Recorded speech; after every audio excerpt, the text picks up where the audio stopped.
today, so we want to get right to it. First up is none other than Representative Kurt Daudt. He represents House District 31A, which covers areas such as Zimmerman, St. Francis, and parts of Oak Grove. And Representative Daudt is also the current Speaker of the House. And, of course, the legislative session wrapped up 2 weeks ago.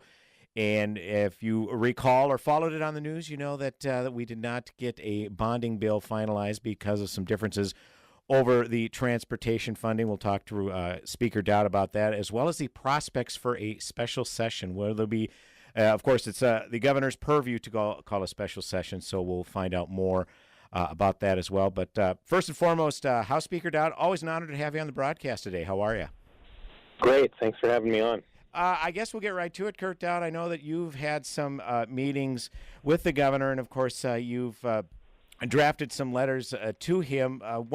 First of all, I guess we'll back up. A couple of days after session ended, he had indicated that despite some of the differences in the bonding bill that it did not allow it to pass, he would not hold the tax bill hostage. His words, he would not hold it hostage because there was and it passed with broad bipartisan support. Well, as of today, Kurt Daudt, that bill has yet to be signed, and you had indicated that there was a couple of issues, particularly two tax-related requests that the governor had that needed to be cleared up before he signed it. Could you kind of give us a little insight of what those were? Were those technicalities, Kurt Daudt?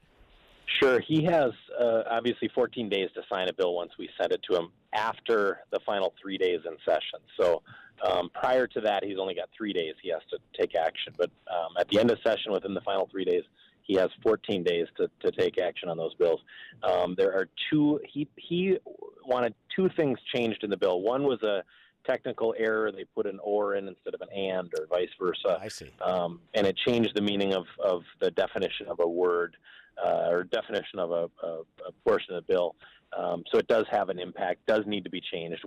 That actually is not all that uncommon. We actually deal with that quite frequently. So there's a few different ways we can go about fixing that. The other portion was he wanted some tax relief for the Minnesota State High School League. And it's a small provision. It was something that just fell off the table at the end during the end negotiations. No reason for it in particular, but and we've agreed to both of those. So at this point, the governor said he had two things that he wanted done prior to signing that bill. We've agreed to those two things, and now he's holding the bill hostage. So, which and I told him last week. I sent him a couple of letters, not making any demands myself, but simply responding to his demands and reminding him that he was the one that said he wouldn't hold that bill hostage. And of course, you have to be careful. Governor Dayton very often says one thing, and then later in the week will say another thing. Right.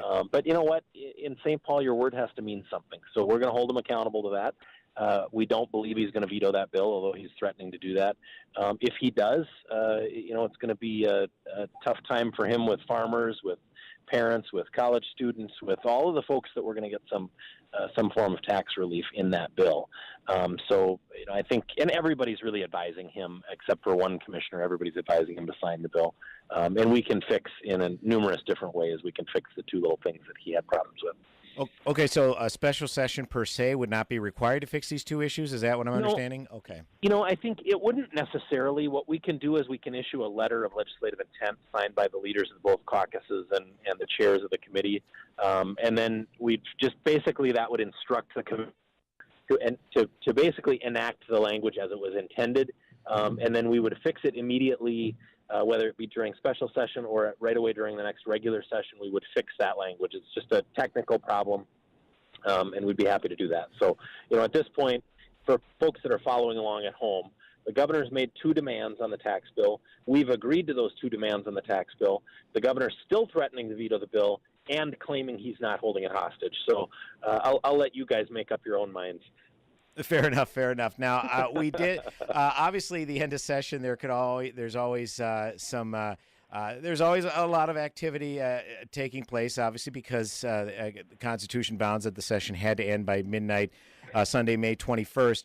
One of the bills that was passed, to say it was passed with bipartisan support would be an understatement. I think we had a discussion about this. Of the 200 legislators between the House and Senate, I think 4 voted no on a pensions bill that the governor decided to go ahead and veto. Could you kind of give us some background on what this bill entailed, and perhaps did he give a rationale as to why he vetoed it, Kurt Daudt? Well, one of the problems is that we have an expected unfunded liability in our state pensions, not just state pensions.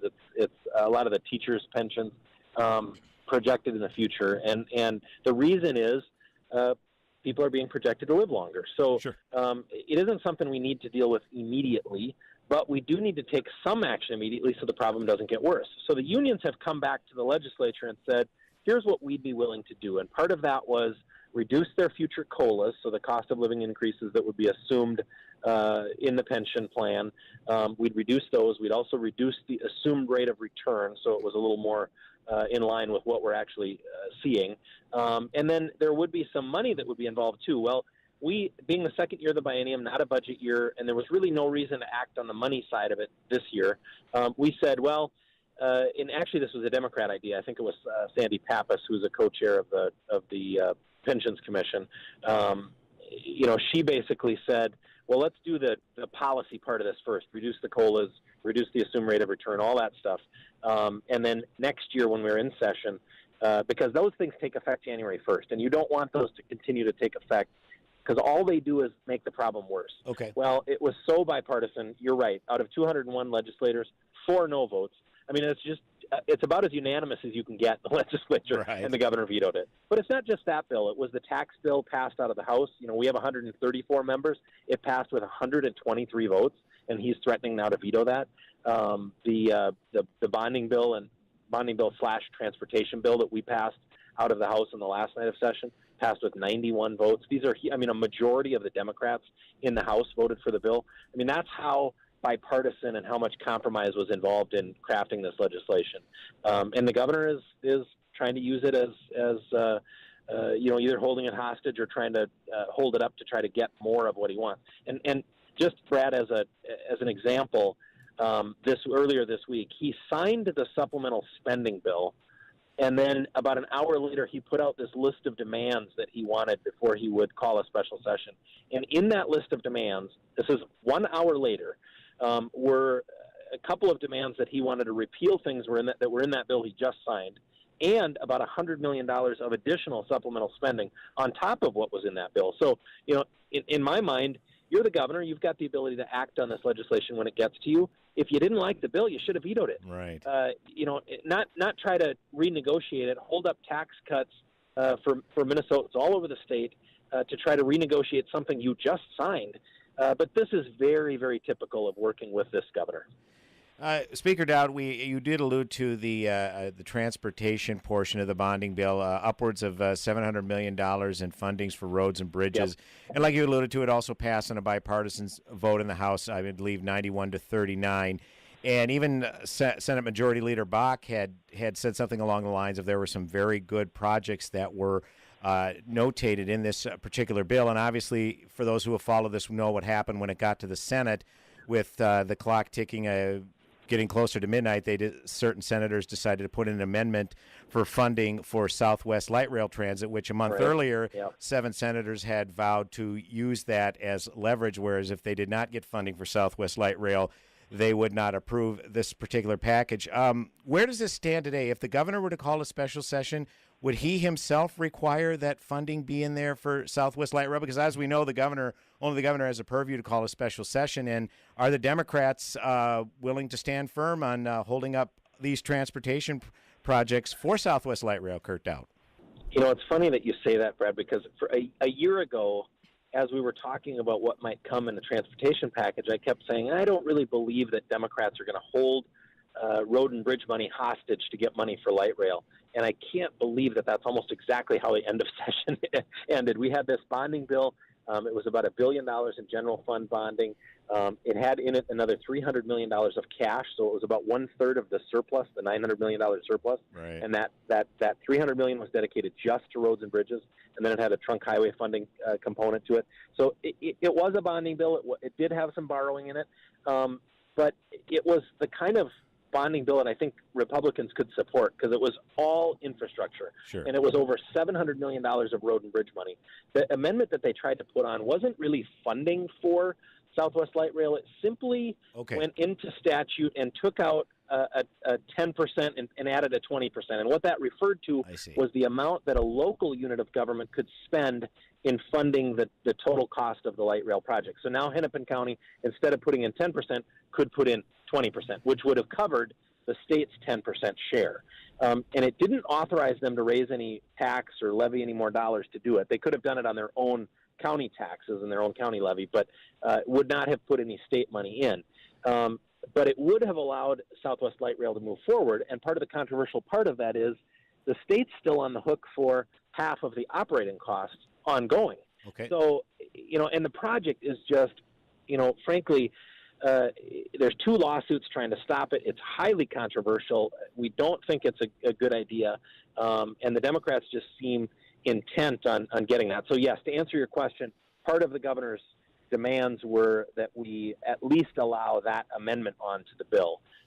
So in order for us to get $700 million for roads and bridges, we have to allow Southwest Light Rail to happen. And frankly, without answering the question of how we're going to pay the operating costs in the future, I think it seems irresponsible to me. So are negotiations then ongoing with whether or not there will be a special session? I mean, I guess, do you have a gut feeling either way whether there will be one, Kurt Daudt? Well, I have told the governor that I'm not going to negotiate the other parts, the spending or the bonding or transportation, until he acts on the tax bill. And the reason I've told him that, and that's not my demand, he said it.